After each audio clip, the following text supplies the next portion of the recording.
Garde ton cœur plus que toute autre chose, car de lui viennent les sources de la vie. C'est un passage de la Bible, Proverbe chapitre 4, verset 23. Oui, notre cœur, notre monde intérieur est plus déterminant pour l'accomplissement des grandes choses de la vie. En effet, Dieu nous a créés des êtres qui opérons, qui agissons de l'intérieur vers l'extérieur.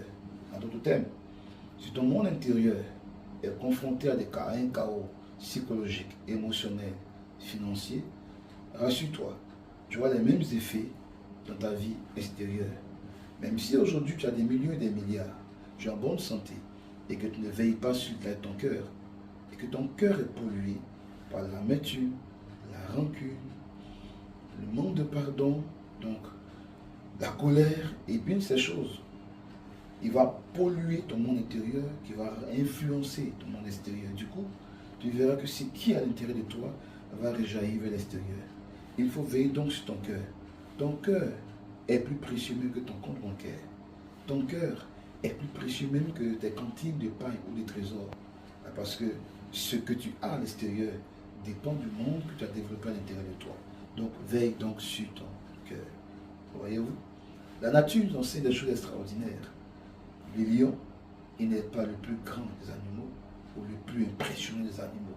Toutefois, on appelle le roi de la forêt.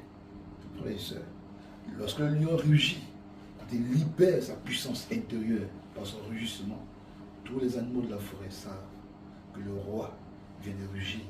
Sa force est d'abord intérieure avant d'être extérieure. Il a une force intérieure extraordinaire pour lui. Il est capable de se projeter sur un éléphant comme dans sa proie. Il a une force intérieure assez costaud. C'est pourquoi veille sur ta force intérieure. Voyez-vous le serpent? C'est le même principe. Le serpent n'entend pas. Il voit à peine. Il se déplace où il arrive à sentir, il sent les vibrations autour de lui grâce à sa langue fauchue. Toutefois, sa puissance est à l'intérieur de lui, son venin. C'est pourquoi veille sur ton cœur. Ne laisse pas ton cœur polluer par tout ce qui vient pour te briser, te décourager. Ne laisse pas ton cœur polluer par tout ce que tu entends qui ne te valorise pas. Veille sur ton cœur. Tu as donc intérêt très souvent à vider la corbeille de ton cœur. Vider la corbeille, enlever tout ce qui t'embête. Les rancunes, les déceptions, les trahisons que tu as connues,